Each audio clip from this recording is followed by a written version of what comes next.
Hey guys, and welcome to another Girls Frontline 2 video, and today we're going to be doing MT-1-5. The last time I fought this boss was pretty embarrassing, I'll be honest.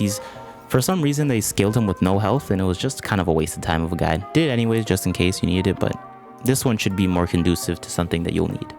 So the characters you need Cheetah. Papasha is not needed, but she's extremely useful. I would suggest using her. Having a defense down is nice. I use Nemesis, but you could use DPS here, it doesn't really matter. Anyone can replace her. And you could use any single character in the entire game to use in here. I use Sulfny because she can get here first. You don't need to, but it's easier. But you can use anyone here. And what mainly is important is using a Tololo or a Macchiato. And the Macchiato, I would suggest it being a Fortification 1 Macchiato, because I don't think Fortification 0 is able to do this convincingly. So here, it's pretty simple. I've done this 6 times now, I'll be perfectly honest. The strategy always works, like always works. It's pretty consistent, if I'll be perfectly honest. You throw your Cheetah here first, use your ult. You pray that you get some defense, but it doesn't always happen. Yeah, this one is more damage oriented. You always use your Papasha's ult. Keep that in mind, and it's because it drops it down by 10 armor, and that's extremely important. Now, one thing that you'll notice about this is this boss, if you don't notice it, he never gets his armor back. If you don't use my strat, understanding that is key to beating this. This boss will never get his armor back. Now, what I like to do is I like to use my defense down because it's useless. If you use it like this, you're completely wasting it. But I'm doing it to show that even in an unoptimized run, you're capable of beating this. This strategy is pretty foolproof for beating him. Now we're going to take our Sulfny, activate the turret, and we're going to use her skill just to continue to make sure that he drops his armor. Now, first of all, if you have a unit who's playing Sulfny, she's going to die. So if you put them there, they're going to die. Keep that in mind. Now we're going to drop our Tolo over here. Whoever your DPS is has to come here, and they have to be on this square. Now, if you're using Tolo, I'm going to put mine in the video so that you guys can use mine if you need a support unit. But you need your Tolo here, and don't use her ult. Don't do it. You need him to drop his ult because it does so much more damage without it. Don't shoot this with ult. You're going to take her, drop her here, and do nothing.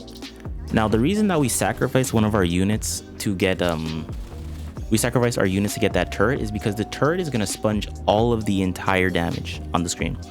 It's going to take most of the bullets, and it has 5,000 HP, so it lives for majority of the battle. Now, most of the damage at the start's useless, which is why, like, you don't really need to worry about that. It's just about armor, because he heals it. But here, what you need to do is you need to just put everyone in a safe place. So this is despawning him, yeah. So I could throw her all the way back here. I could throw her even back here. And we'll just keep doing damage to him. And we just want him to break. That's the most important thing. So we're going to drop her here. And now all the damage you do should matter. So this is where you need to start dumping all of your important damage and making sure that everything drops down properly.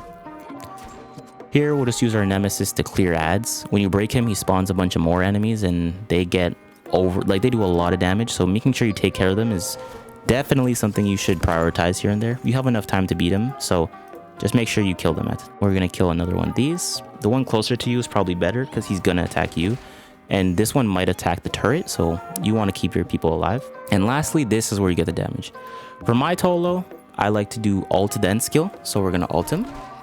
And the skill I use is first skill. The reason I do that is because mine's a Hydro Boost Tolo. So I don't know the exact damage numbers, but Hydro Boost on the Hydro attack seems to make sense to me. And here you usually get about 1/4 of his health down.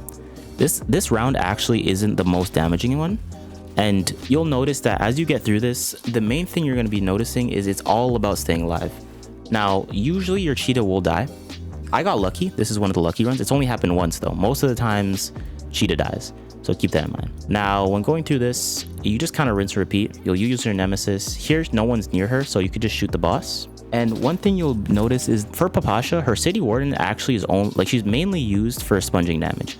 You don't actually want to be killing anything. Like even here, this is not going to do any damage. If a robot spawns close to you, they usually spawn around here.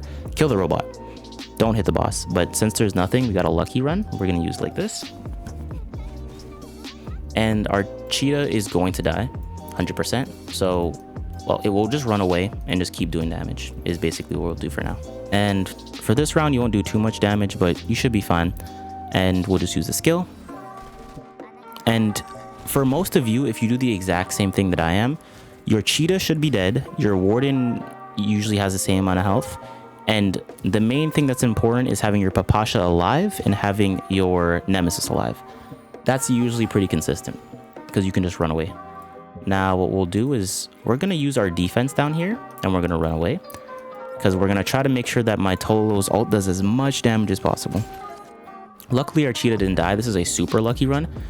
You can ignore my cheetah's movements. The damage she does is negligible. Like, she's a pretty poorly built cheetah, so the damage she does doesn't really matter. But yeah, your cheetah will be dead. Just keep that in mind. And your Papasha, you should just use her ult for just more damage. And it's really important to obviously run out of the big flashing red squares. But realistically, when you do this play, you always need to rotate to the right. So keep that in mind. If he does this facing your Tolo, you just take her, put her over here, shoot the boss. He doesn't actually do anything else, and you have more than enough time to respond to it. So don't worry if he does the other way, because it's usually 50-50 the way he faces for me. And if you escape all of this, you should be done. Sometimes it takes one extra turn, sometimes it doesn't. It depends how lucky you get. But one thing that is very constant and it's never changed is when you put your one unit bottom right, your Tolo will live. So even if every single unit on this side of the map dies, it will not matter. You should be fine. Like here, my cheetah's gonna die. Doesn't even matter. Now we'll use her, just do the damage. And from here on, you don't actually need to prioritize keeping your units alive. You could just shoot the boss. So most of you guys, if you replace the units, like if you get one support Tolo and you have your own units, he'll be dead by here. But if you don't have any units, you could just do it just like this. We use this, we use her skull again, and he should be dead. With my Tolo, exactly. And yeah, if you enjoyed the video, feel free to like and subscribe, and I'll see you in the next one. Peace.